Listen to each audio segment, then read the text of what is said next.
our special guest this week is U.S. Senator Dr. Roger Marshall. Senator, thanks for joining us. Good morning, Ken. It's great to see you again. It's been too long. It has. You've been busy. You've been a lot of places, a lot of things. Our first things we want to talk about is a hearing you held recently in the nation's capital on what we saw with the spike in energy prices, particularly with natural gas. There are a lot of Kansans that are getting those bills. They're confused. They want some answers. Were you able to try to start that process of finding some answers of why we saw upwards of 1,000% increase? Well, I think I still have more questions than answers, but basically, it comes down to several challenges. Of course, Mother Nature, growing up in Kansas, we know how tough Mother Nature can be. And when we become overly relying upon one particular energy source, it makes us vulnerable. So, Kansas is about 40% wind generation energy, and that's a good thing. And there's some solar, 18% nuclear, 40% wind, and then probably a third coal.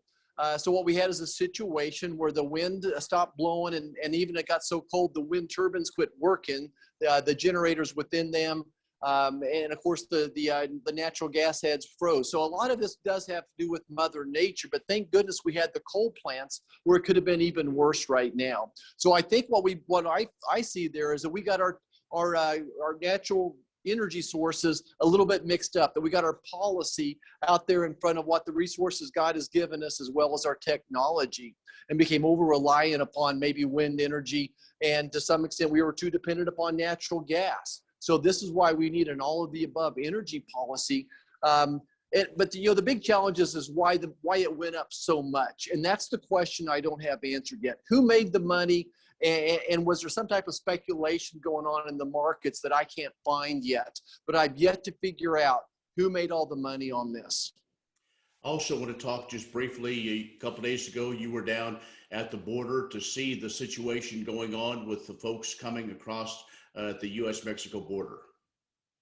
Yeah, Ken, certainly it is absolutely a disaster, a crisis in so many realms. Certainly, but just from a humanity standpoint, it's a crisis. From a national security standpoint, it's a crisis, and a health crisis as well.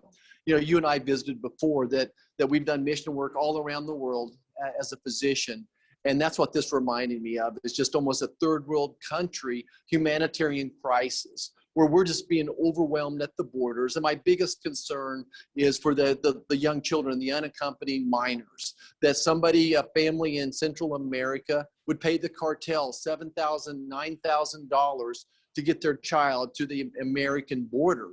And unfortunately, at least a third of those children, boys and girls both, are being sexually abused, and a significant numbers are being sold into sex slavery, into some type of human trafficking. So it is absolutely a humanitarian crisis. From a healthcare crisis, 5 to 25% of the people coming across the border have COVID.